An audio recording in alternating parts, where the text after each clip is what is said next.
Shout out all Urban Central, yeah, this put up Future Hendrix. Love my hometown, Atlanta. Got you. Curtis, what's good, man? You and your feelings about Daphne? Is she with gang them? Or is it that you sucking Little Rod? However it go, I want you to fade.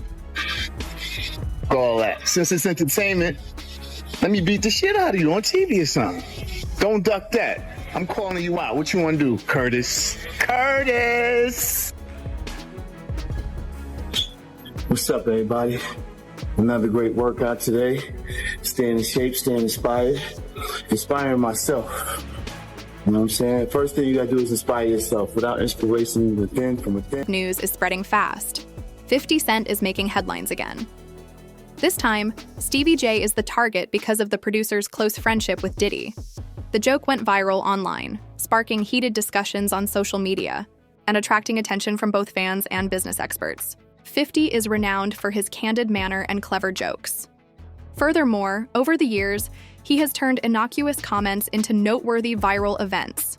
Some believe that he is questioning Stevie J's loyalty, while others view it as a shrewd maneuver in the continuous battles for respect and influence in hip-hop.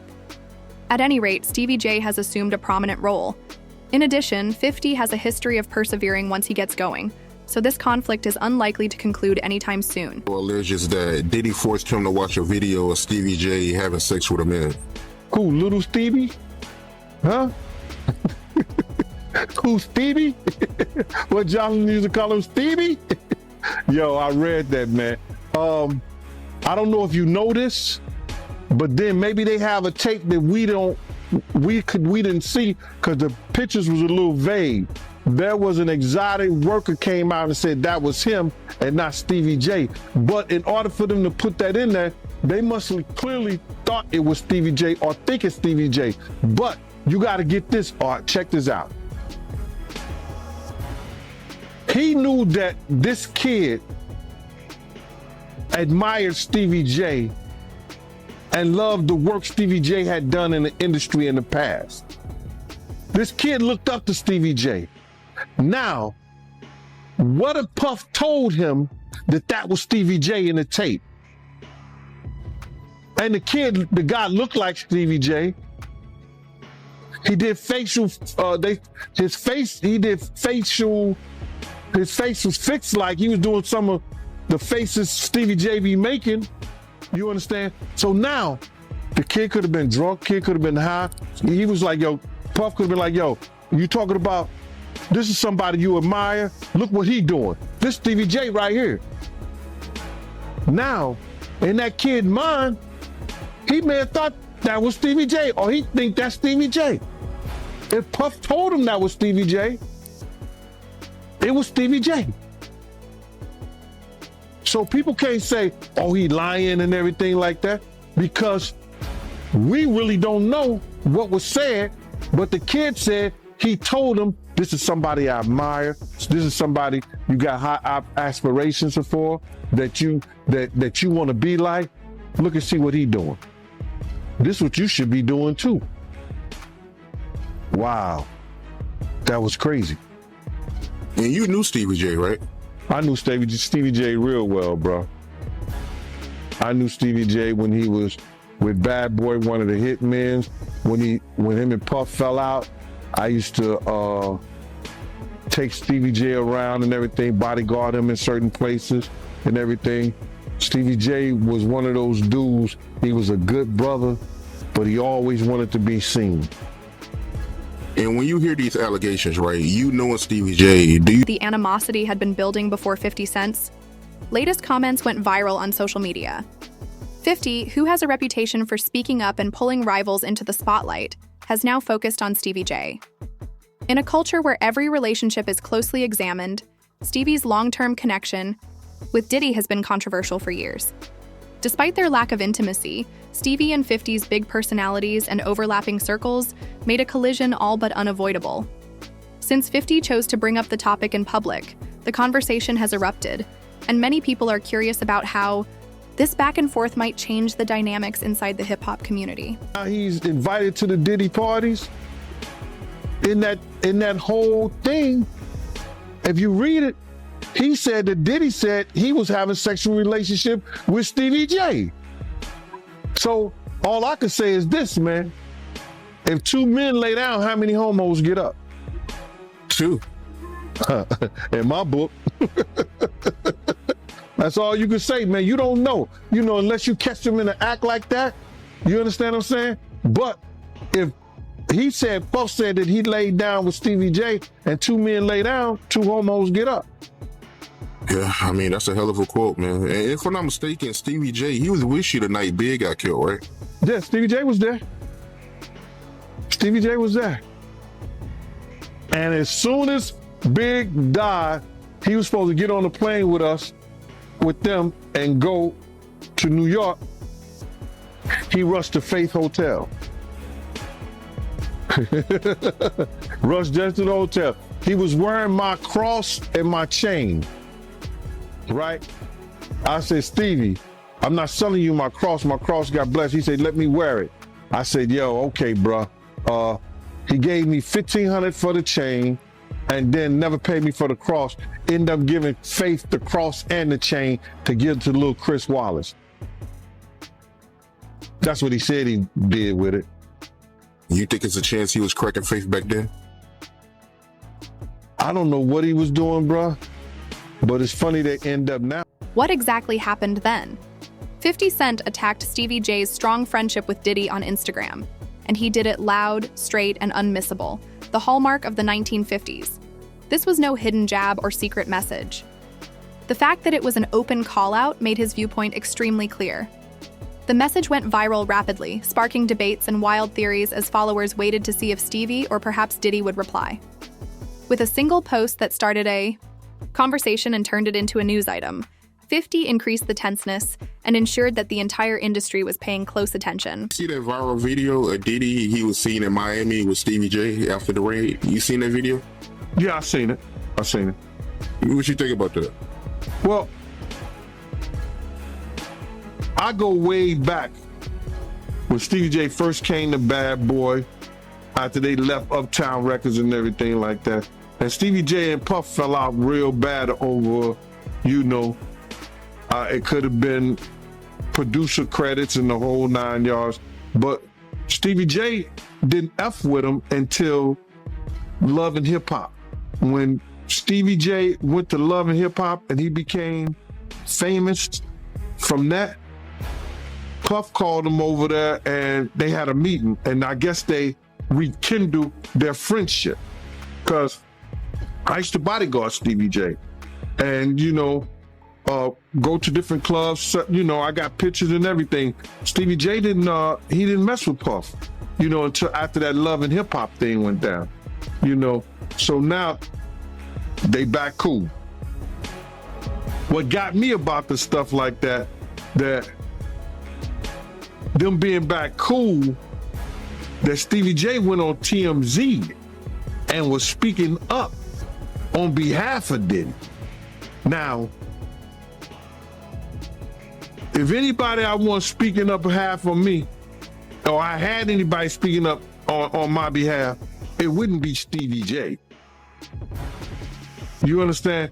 I don't think that an individual of his caliber is capable or can be trusted in the way that I would like for him, based on his actions on television and who he is as a person, what he has been shown as an individual, is a type of individual that I would have speaking on my behalf.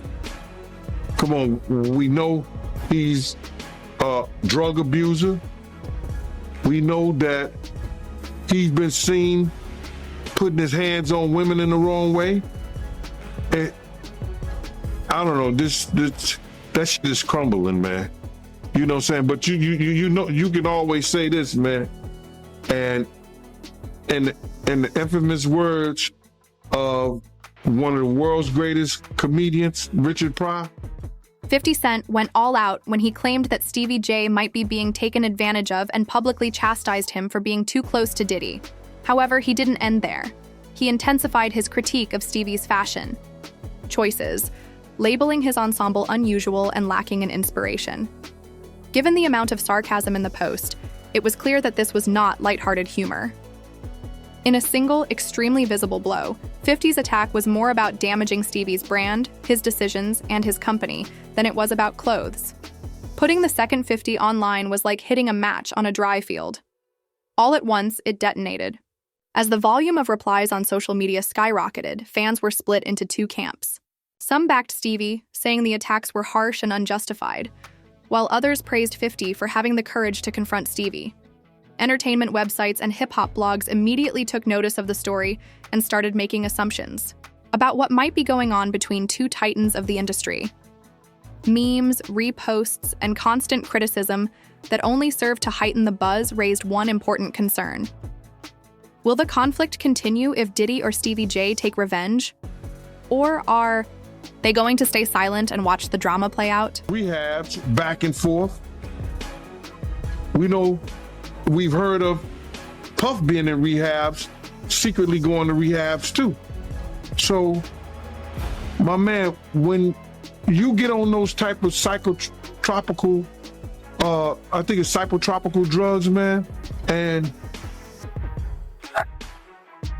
you start believing your own bullshit, and them two individuals together, man, you know they got to be crazy.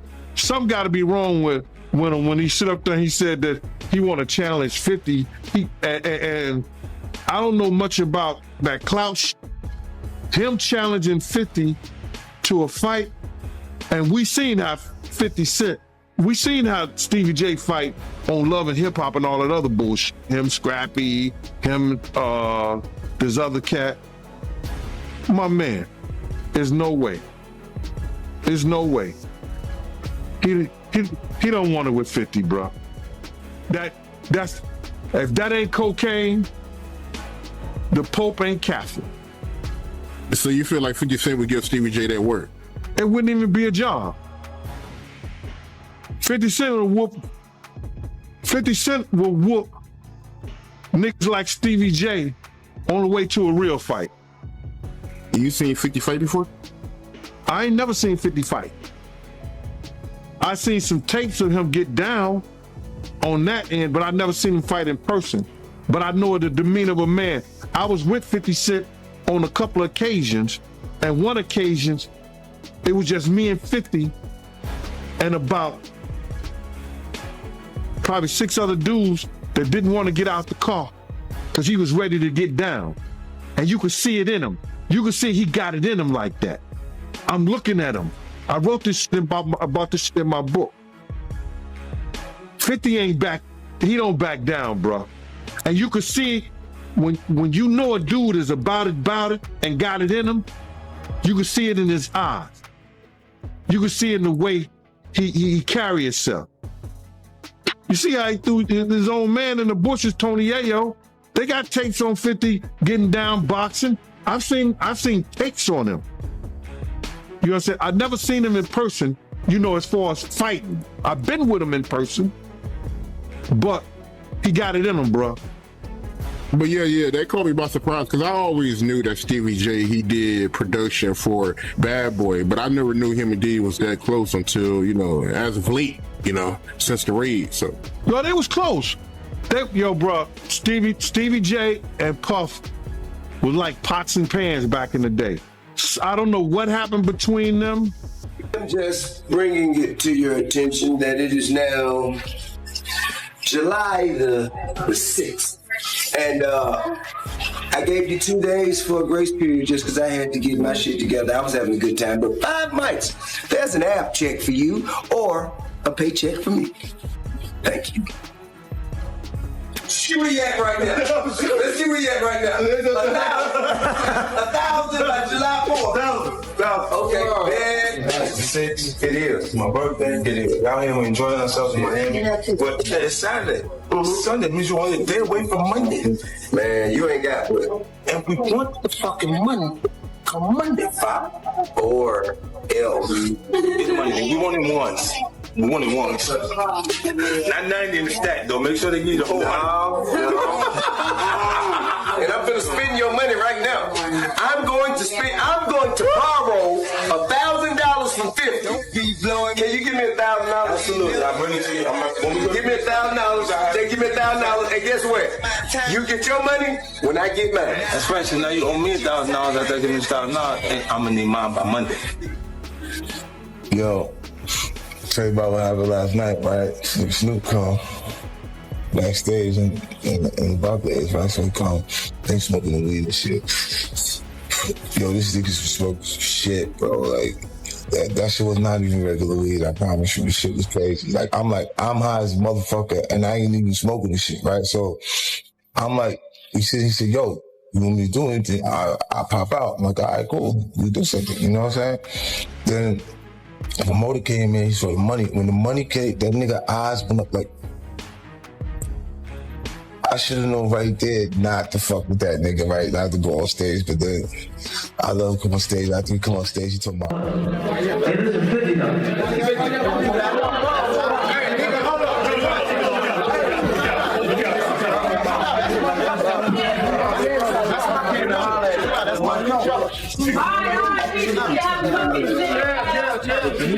I'm just saying that shit isn't bad. I was gonna stand over here, you know what I'm saying? It's your mission.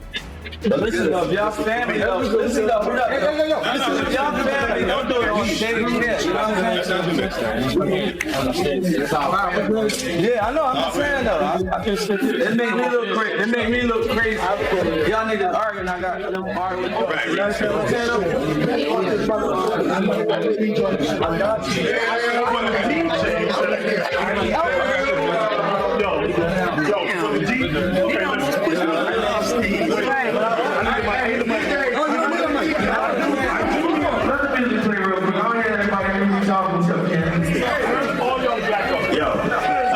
Listen, hold on. All the DJs fuck with both of them. Y'all make some noise. Listen, we going.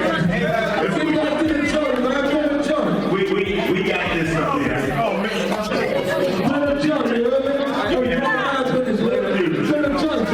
Play it over the record we was playing.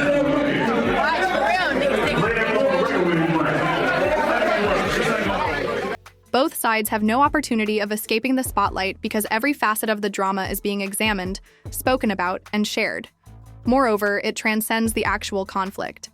Additionally, it concerns the relationships they have formed, the public identities they have created, and the possible consequences of their conflict inside the hip-hop industry. Whatever the outcome, the fallout may affect relationships, shift allegiances, and impact how fans perceive them long after the dust has fallen. Because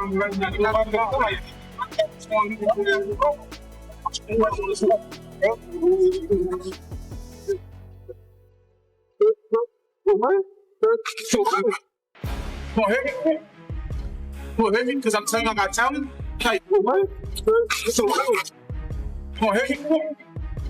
Because I'm telling you I got talent. Like, Phil? I'm like, Phil. But look at my GLE. Look at my GLE. That's a fuck there, my nigga. That's a fuck, my nigga. You can hit me. Go ahead. I don't care. It's a take that. Nah, fuck, come on. I don't care about him. You play something. I don't care about it. I don't hear my shit. He just wanted you to see his Instagram, man. I believe my shit. You know what I'm saying? I put money by myself. Are you crazy? I am crazy. I'm crazy about my talent. Somebody say about your talent. It's not gonna work. How is it gonna work? Tell me. Your shit is not gonna work. How is it gonna work? Your shit is not gonna work. You know why? It's stupid. I want to know your approach is wrong. How? First you want to see me or help me? Nah, what the fuck you want? There's nothing to play right. There's nothing you can show me right now. Big boy, yeah, it's a big boy. 5980. Big rock cocaine. I like this one. I ain't gonna hold you. But you know what? All right, look, you can hold this 40 right here. Why hold it? That's that. Yeah, Where's that from? That's from the road Timmy right there. That's that they gave me 100. Coughed it up. That's what coughed it up. That 40. But look at it. When they find out how much money I'm getting for this motherfucking chain, well, look at this. You see how I be doing these niggas? Oh my Those God. are 2 carats each.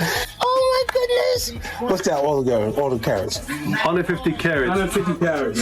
Bro, Timmy got to send another wire. Snoop, everybody gonna have to help. We need some of that money now, man. We need the money now, man. We need the money now, man. Hey, we out here. You see me? I'm chilling. You know. We just in there, we barbecue. It's barbecue in the back. Yeah, I'm drinking. Yeah, I ain't driving nowhere. I ain't going nowhere. We just chilling. Me and Drew Black. Matter of fact, what's up, nigga? I'm making a video, man. Then they interrupted my motherfucking video. Huh? Who? Where you at? Oh, my man Joe Black. I got Joe Black in here. We chilling. It's nice out. It's nice out. It's Memorial Weekend. We got to remember the fallen soldiers. You see, she said born rich. I wasn't born rich. I was born broke, but I'm rich now. Goddamn. Hold up, bull. You see that? I got the rose because niggas never understand. So you gotta do niggas like this. Boom, and then you hit them with the rose. Go straight out with the rose like that, and then when you get them with this rose right here, you gotta just you gotta take it up. You always gotta take it to the next level. So you gotta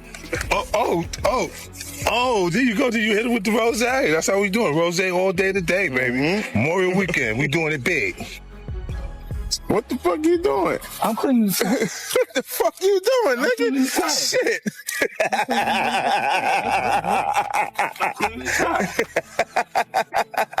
Rich nigga just. This nigga shit, huh? Always love. It's always love. It's a moment.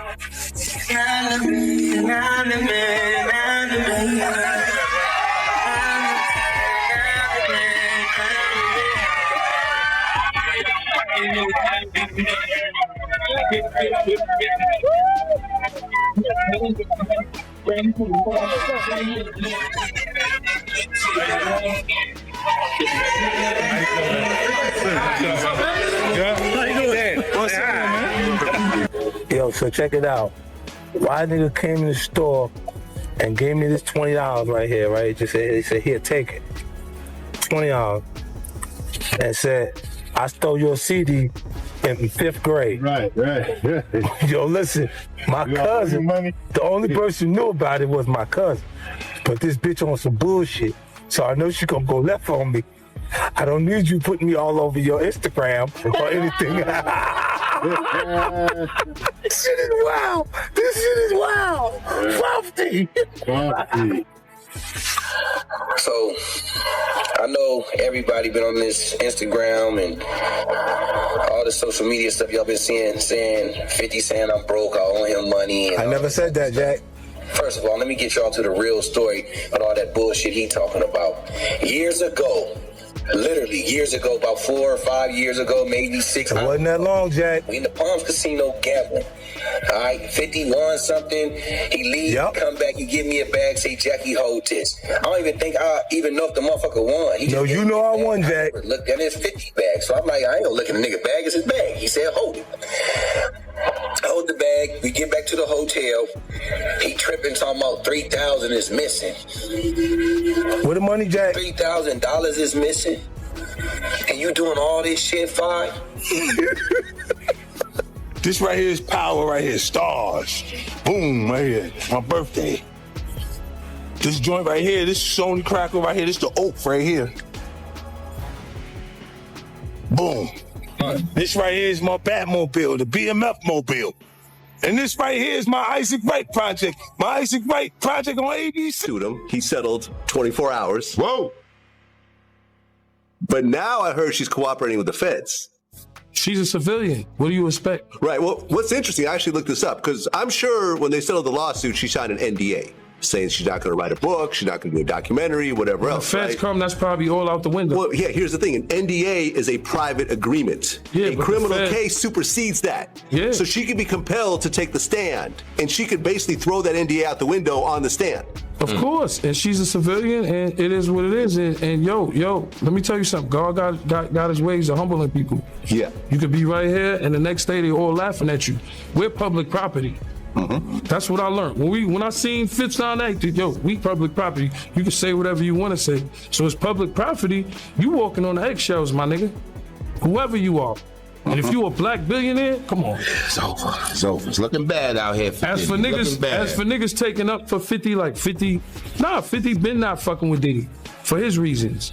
Like, niggas be saying little funny shit behind the scenes, and, you know, G-Unit spies is everywhere. G-Unit spy, that's what, G-Unit spies is everywhere, bro. Okay, because I remember one of the funniest Drink Champs ever when 50 was on there, and he said that he met up with Diddy, and Diddy offered to take him shopping. Yeah, you can't tell a nigga from New York. Crazy. No, you can't tell a nigga from New York no shit like that.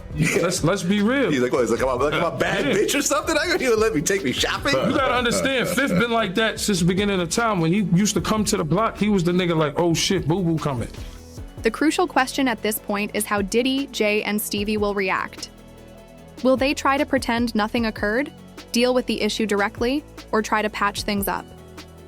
Every clue that might point to their future move is anticipated by fans, and their choice will create a strong impression. By keeping the fire burning and making sure that the focus stays on him, 50 Cent is doing what he does best. No one can be sure of his next move because of his long history of creating and sustaining controversy. This is not just a rumor. As the drama unfolds in real time, spectators are engrossed and eager to see how it will end. The story is clearly far from